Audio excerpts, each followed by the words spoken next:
نصلی علی رسولہ الکریم۔ اللہ رب العالمین کی رحمت، نرمی اور شفقت اپنے بندوں پر، اس کا ایک مظہر یہ بھی ہے کہ اللہ مالک الملک نے حاملہ اور دودھ پلانے والی خواتین کو روزہ چھوڑنے کی اجازت دی ہے اگر انہیں اپنی جان کے نقصان کا خطرہ ہو یا اپنے بچے کی جان کے نقصان کا خطرہ ہو تو وہ روزہ چھوڑ دیں گی۔ انس بن مالک الکعبی رضی اللہ تعالی عنہ بیان کرتے ہیں، یہ انس بن مالک انصاری جن کو رسول مکرم صلی اللہ علیہ وسلم کی 10 سال خدمت کا شرف حاصل ہوا، وہ نہیں ہیں، یہ اور صحابی ہیں کہ رسول اللہ صلی اللہ علیہ وسلم کے گھڑ سوار دستے نے ہماری بستی پر، ہمارے علاقے پر حملہ کیا۔ میں رسول مکرم صلی اللہ علیہ وسلم کی خدمت میں حاضر ہوا۔ آپ صلی اللہ علیہ وسلم دوپہر کا کھانا تناول فرما رہے تھے۔ آپ نے کہا قریب ہو جاؤ اور آ کر ہمارے ساتھ کھانا کھاؤ۔ میں نے کہا میں تو روزے سے ہوں۔ آپ نے فرمایا آؤ میں آپ کو روزے کے متعلق بتلاتا ہوں۔ پھر آپ نے فرمایا ان اللہ وضع عن المسافر شطر الصلاة وعن الحامل والمرضع الصوم۔ اللہ رب العالمین نے مسافر سے آدھی نماز ختم کر دی ہے، اور حمل والی اور دودھ پلانے والی عورت سے روزے کو اللہ رب العالمین نے وضع کر دیا ہے، ان کو روزہ چھوڑنے کی اجازت دے دی ہے۔ یہ انس بن مالک الکعبی رضی اللہ عنہ کہتے ہیں کہ میں نے روزے کی وجہ سے کھانا تو نہیں کھایا، کاش میں رسول اللہ صلی اللہ علیہ وسلم کے ساتھ بیٹھ کر کھانا کھا لیتا۔ اس حدیث سے یہ بات ثابت ہوتی ہے کہ حاملہ عورت اور دودھ پلانے والی عورت وہ اگر اپنے بچے پر یا اپنی جان پر ڈرتی ہیں تو ان کو اسلام نے روزہ چھوڑنے کی اجازت دی ہے۔ وہ بعد میں اس کا کیا حکم ہے، اس بارے میں اہل علم کا شدید اختلاف ہے۔ بعض اہل علم کا قول ہے کہ ایسی عورت صرف قضائی دے گی، اس کے اوپر جو ہے نا کفارہ نہیں ہوگا۔ مطلب ہے اس نے ایک روزے کی قضائی دینی ہے، بعد میں کسی مسکین کو روزے کے بدلے میں کھانا نہیں کھلانا۔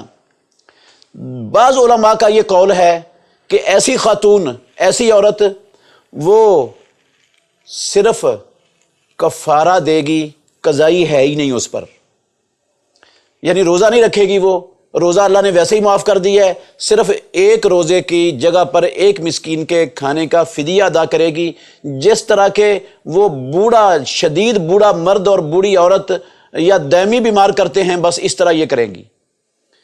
ایک تیسرا قول بھی ہے اہل علم کا، وہ کہتے ہیں کہ یہ عورت بعد میں جس نے حمل کی وجہ سے یا رضاعت کی وجہ سے روزہ چھوڑا ہے، یہ قضائی بھی دے گی اور کفارہ بھی ادا کرے گی۔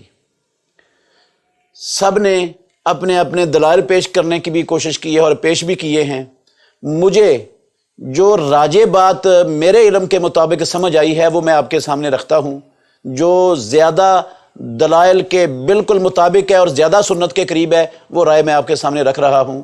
ایسی عورت اگر اس کو اپنی ذاتی جان کا خطرہ ہے کہ میں روزہ رکھوں گی تو میری جان کا نقصان ہو سکتا ہے، چاہے وہ حاملہ ہے چاہے دودھ پلانے والی ہے، تو ایسی عورت روزہ چھوڑ دے گی، بعد میں صرف قضائی دے گی روزے کی، اس پر کفارہ نہیں ہے۔ اور اگر اس کو اپنے بچے کے نقصان کا خطرہ ہے، حاملہ کو یا مرضعہ کو بچے کو نقصان پہنچنے کا، بچے کی جان کا خطرہ ہے، تو پھر بھی وہ روزہ چھوڑے گی، اور ایسی صورت میں اسے قضائی بھی دینی پڑے گی اور کفارہ بھی دینا پڑے گا۔ قضائی کی دلیل تو اللہ رب العالمین کا یہ فرمان ہے کہ فَعِدَّةٌ مِّنْ أَيَّامٍ أُخَرَ فَمَنْ كَانَ مِنْكُمْ مَرِيضًا أَوْ عَلَىٰ سَفَرٍ فَعِدَّةٌ مِّنْ أَيَّامٍ أُخَرَ، کہ وہ دوسرے دنوں میں قضائی دے گی ان روزوں کی جو روزے اس نے چھوڑے ہیں۔ اور فدیے کی اس عورت کے لیے دلیل عبداللہ بن عباس رضی اللہ عنہما کی سے مروی تفسیر ہے وَعَلَى الَّذِينَ يُطِيقُونَهُ فِدْيَةٌ طَعَامُ مِسْكِينٍ۔ اس آیت کی جو تفسیر کی ہے عبداللہ بن عباس رضی اللہ عنہما نے کہ یہ بوڑھے مرد اور بوڑھی عورت کے حق میں اور دائمی مریض کے حق میں یہ منسوخ نہیں ہے، تو اسی کے اندر وہ عبداللہ بن عباس رضی اللہ عنہما یہ حاملہ اور مرضعہ کو بھی داخل کرتے ہیں اپنی تفسیر میں۔ تو اس بنا پر چونکہ صحابی ہیں رسول اللہ صلی اللہ علیہ وسلم کے، اور دوسرے علماء سے صحابی کی بات مقدم سمجھی جائے گی کیونکہ انہوں نے ڈائریکٹ رسول اللہ صلی اللہ علیہ وسلم سے دین سیکھا ہے۔ تو اس بنا پر جو ہے نا وہ اگر عورت کو اپنی جان کا خطرہ ہو تو صرف قضائی دے گی، کفارہ اس پر لازم نہیں ہے، اور اگر بچے کی جان کا خطرہ ہو تو قضائی بھی دے گی اور ہر روزے کے بدلے میں ایک مسکین کو کھانا بھی کھلائے گی۔ یہ قول زیادہ دلائل کے لحاظ سے قوی ہے اور انشاءاللہ الرحمن یہ قول راجح ہے۔ تو یہ عورتوں کے لیے اللہ رب العالمین کی طرف سے سہولت ہے۔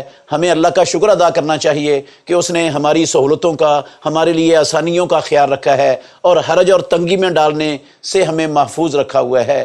اللہ رب العالمین ہمیں عمل کرنے اور سمجھنے کی توفیق عطا کرے۔ ترین صدقہ جاریہ حاصل کرنے کے لیے اس ویڈیو کو لائک، کمنٹ اور شیئر کرنا مت بھولیں۔